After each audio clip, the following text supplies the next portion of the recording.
Richard, what about shore? He should be available to you. Well, I think he was going. I think he's also in Cairo. I have not called him because I just haven't called him because I expected to get the call from Saeed. Mm-hmm.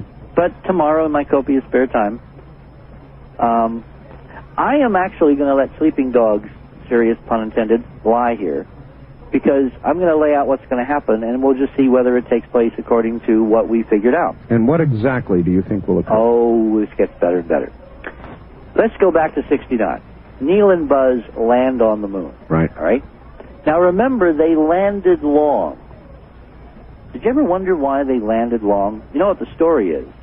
That when the LEM pitched over, the lunar module pitched over from the high gate position, the automatic radar control landing, yes, that when he took control of the spacecraft and the RCS, the reaction control thrusters that would kind of move it around as it was coming down on the descent engine, positioning, yes, he saw there were rocks where the targeting was aiming them. Right. And, you know, in that great American tradition, man over machine, he took control and moved out of the way and got it around the rocks and landed 5 miles long. Right. Baloney. Baloney? Baloney. What I think happened, and I've now checked with some of the engineers who were part of the actual team in mission control that afternoon, and I've checked this with them, and they say, holy cow, you're right, it could have happened that way.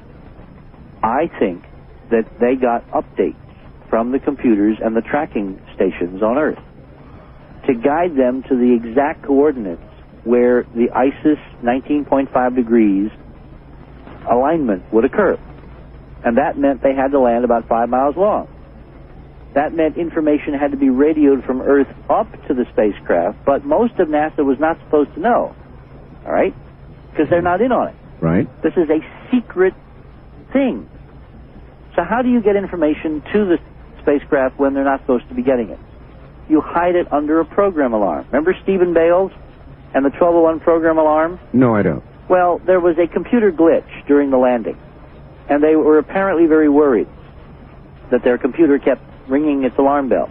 Okay, yes, I do. In fact, if the glitch was to cover the receipt of data by the computer from Earth, the folks in Mission Control would never have known that a secret set of information had passed up to the spacecraft telling Neil to land long and telling him where he had to land.